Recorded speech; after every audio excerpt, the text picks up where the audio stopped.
Well, hello again. Justin here, your favorite friendly neighborhood safety man.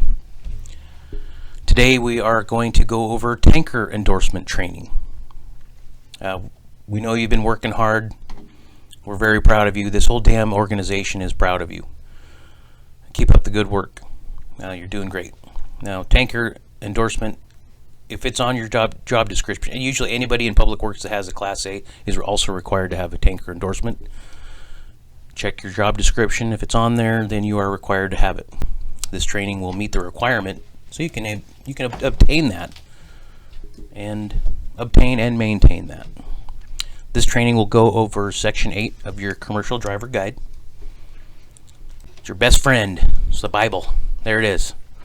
Here's my copy. It's a little blurrier. Hopefully yours is a little clearer than that. But now this training only goes over 2 sections. It's short and sweet. Pages 8-1 and 8-2. You can follow along. If not, you don't need to, because this training is awesome.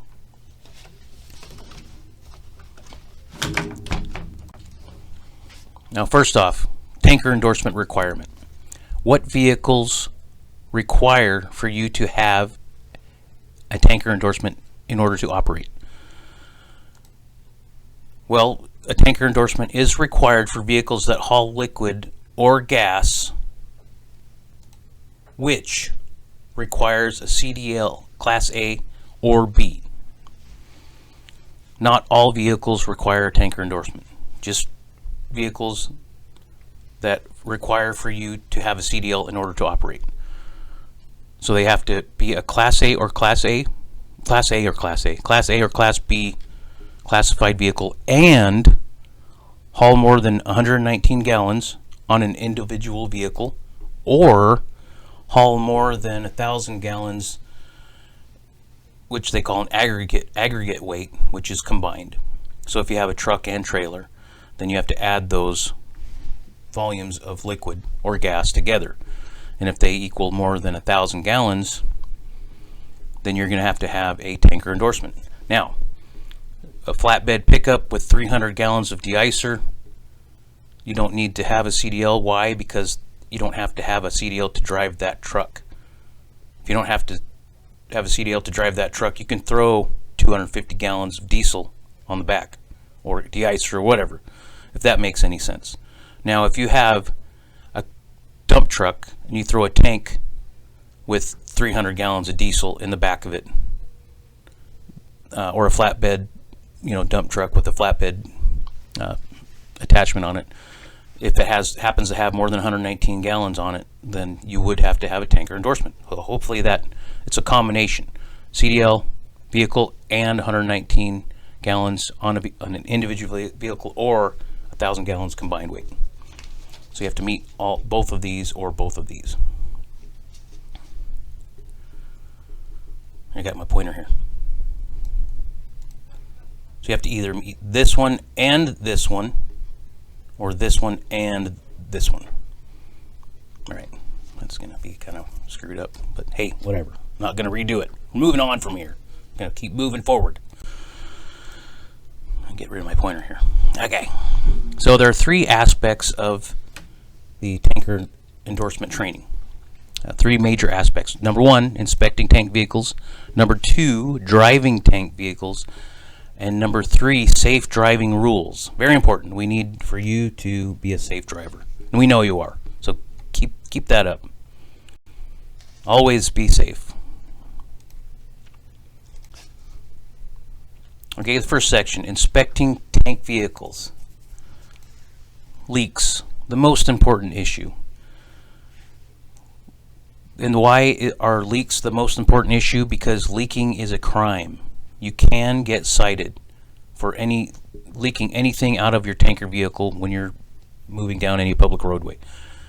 Even water, because other vehicles aren't going to know what you're hauling, even though we have a big water placard on most of our water trucks. If they see fluids dripping from your vehicle, they're going to freak out, even if it's water. They don't want water splashing up on their car. They don't want to see anything getting the road wet. You see trucks do it all the time, but it's illegal, even if it's water. So how do we prevent that? Check your valves. make sure you check that valve, and if it shuts all the way and it's still leaking out water, we need to have that serviced, have it repaired or replaced. Make sure that gets written up. It's a simple solution, and there's really no need for us to be having faulty equipment out there on the road. Also, check for dents or cracks. Check the physical integrity of the tank. Make sure it's in good shape. It's not leaking or cracked. And then also check the manhole covers. When you get up on top of the tank, all of our water trucks, oil hauling trucks, they all have manholes on the top. Get up, make sure the gaskets are good, the vents are in good shape, because any kind of surging, which we'll talk about, could create water spewing out of the top of the tank, and that's also not legal. All right, check special purpose equipment. Special purpose equipment, which is kind of limited to certain kind of equipment that we don't normally use, but you'll see them on like petroleum, diesel delivery trucks, vapor recovery kits, any flammable liquids will create a vapor. Grounding and bonding cables, those vapors can ignite, so you need to make sure that those grounding and bonding cables are functional and in working condition on those type of vehicles. And then also emergency shutoffs. We have fuel delivery. Those trucks have emergency shutoff systems on them, and also some of them have built-in fire extinguishers. We don't have that type of equipment, but perhaps someday you might be driving those types of equipment. You'll need to know that. Now, special equipment. Special equipment. What is special equipment? That's a good question. I can't tell you, because if I told you, it wouldn't be special. It would just be equipment. So it's going to be my secret. Actually, it's required equipment. Equipment must be present and in working condition if you need that type of special equipment. I honestly don't know what they're referring to, so I'm just going to pretend like I do. All right, second aspect of our training, driving tank vehicles. Just remember, this is very important. Tank vehicles, whether they're empty or loaded, have a higher center of gravity than what you're used to and what you're used to driving. You've been hauling around that, altar boy beaver tail or low boy trailer. That center of gravity is probably at like 3 feet. If you're driving a tanker vehicle, that center of gravity could be 6 to 7 feet in the air. So you're going to be pretty top heavy. So just remember that it's a totally different animal when you're driving a tanker vehicle. They roll over easier. They roll over easier than any other type of vehicle that you will drive. A lot easier than a dump truck or a truck with a trailer with a piece of equipment tied down on it. Tanker vehicles are less safe even at posted speeds. So there are going to be often times, which we will talk about those, that you're going to need to go slower than the recommended speed. And one of the biggest reasons for using caution when driving a tanker vehicle is the danger of surge. Surging is when you get that liquid in the back of your truck, in your tank, wants to move. It's not a solid piece of load, of cargo. It's going to be constantly moving and shifting. Surge is a big deal. It's something to be taken into consideration. So partially filled tanks may be dangerous than full tanks. And if you think about that, the reason is because of when you have a tank that's loaded pretty full, there's less space for that load to move. If you have a half loaded tanker, there's a lot more space in there for that displacement inside the tank. So that surge is going to create a lot more movement. And the force, if you have a 10,000 gallon payload back there, that can really push you around. So you need to be very aware of that. A surge can push a vehicle on icy or slippery roads. If you start getting that surge and you're stopped, that surge can actually push you down an icy road. So just be careful of that. Now, how do they prevent surge? Well, bulkheads are important. So bulkheads are like walls inside the tank. They're just dividers. They divide the larger tank into smaller sections. It just limits the amount of movement that surge can make on you inside the tank. One of the issues, though, is that when that load starts to surge and it overtops those bulkheads, you're going to have certain sections of your tank that are, like a half full, and some are a third full, some are maybe all the way to the top of the bulkhead. So you're going to have uneven weight distribution. And uneven weight distribution can mean uneven weight distribution on the axles. So you're going to have certain axles that are maybe overloaded, some are underloaded. So that's something to think about. So baffled tanks. Baffles are basically bulkheads with holes in them so that the fluid can still move back and forth. It'll slow the surge down, it'll limit that surge, but it doesn't totally eliminate it. So it helps, but you just have to be aware that you're still going to get the surge.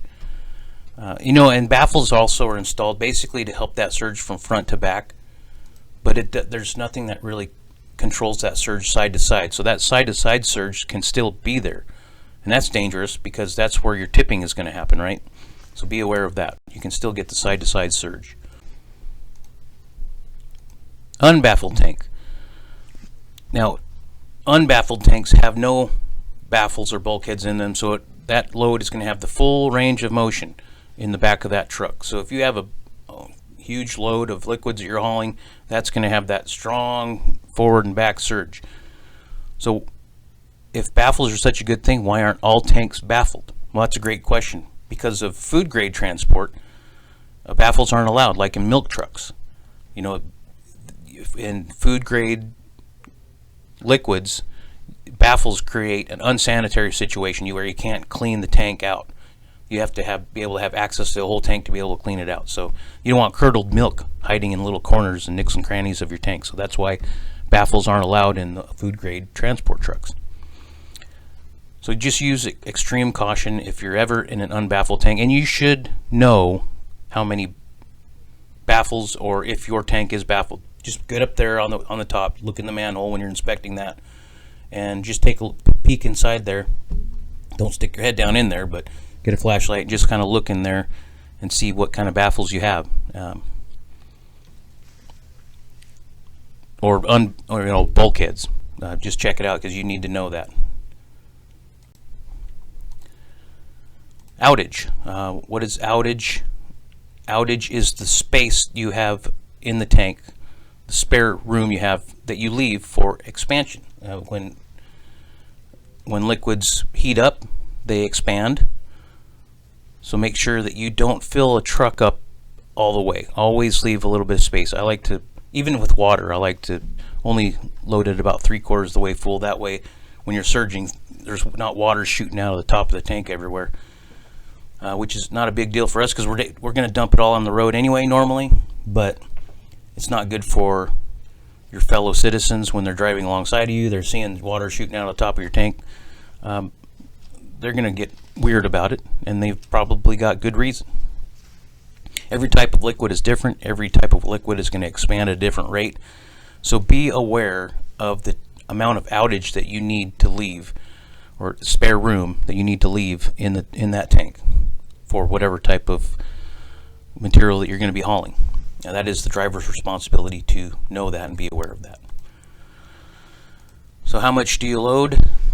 Well, dense liquids are heavier,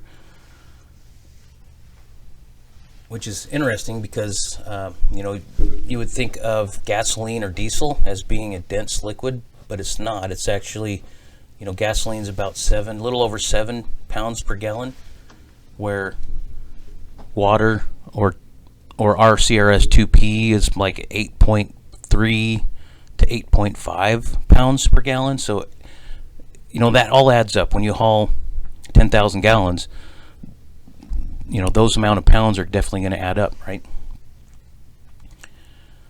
road oil, which is called CRS2P, which stands for Cationic Rapid Set number 2 with polymers. Weighs a little bit more than water, not much. And gasoline and diesel actually weigh quite a bit less. So just be aware, every type of liquid you're going to haul is going to be different. So, and that's important when knowing how much of that to haul, because you got to haul within your legal limit. Some you can't haul, if your truck will haul 5,000 gallons of diesel, that doesn't mean you can haul 5,000 gallons of any kind of liquid. That's basically what we're getting at here. All right, third section, safe driving rules. Drive smoothly. It's going to be impossible to keep that liquid from moving at all. But the goal is to try to keep it as level and evenly loaded as possible. So you need to start, slow down, and stop smoothly. No sudden movements. You can't just be grabbing gears and driving like a race car, because that surge is going to create, that could, if it gets too bad, that can create a tip over situation. Or a heavy surge can actually just push you into the car in front of you. So you have to drive tankers differently. Ask anybody that's driven a tanker truck that hauls for our oiling crew. They'll tell you that you can't just jump in a dump truck or a truck with a trailer hauling oil and just expect to drive it like any other truck. It's not. It takes some getting used to. You need to make smooth turns and smooth lane changes. So how do you control the surge? You watch your braking and accelerating. Those are going to be when you get those heavy front surges. You can get surges going front and back and then side to side, and before you know, you have a washing machine going on back there. It doesn't take much. So you need to watch everything's smooth and steady on your braking and accelerating. Don't just, when you're coming to a light, hit the brakes and then punch it when it turns green. Everything needs to be smooth, a smooth transition. Start braking ahead of time. Anticipate those stops ahead, because you don't want that load pushing you forward. It's going to be harder to slow down and stop when that load is trying to push you forward. Use controlled or stab braking instead of just jabbing and locking up the brakes. If you need a refresher on controlled or stab braking, you can review section 2.17.2 in the guide. It'll talk about that again. Curves. This is a big deal. So the proper technique is to slow down before you begin to negotiate that curve. You need to be at the proper speed before the curve. You shouldn't be getting into the curve and still slowing down. You need to slow down and then negotiate that curve, and then as you're coming out of the curve, then you can accelerate out of it. Just remember that curve speed limits might be too fast for you. Even though they're down to 20 miles an hour, you might need to cut it down to 15. You might need to drop that recommended speed or that posted speed. You might need to be 5 to 10 miles per hour below that. So just remember that.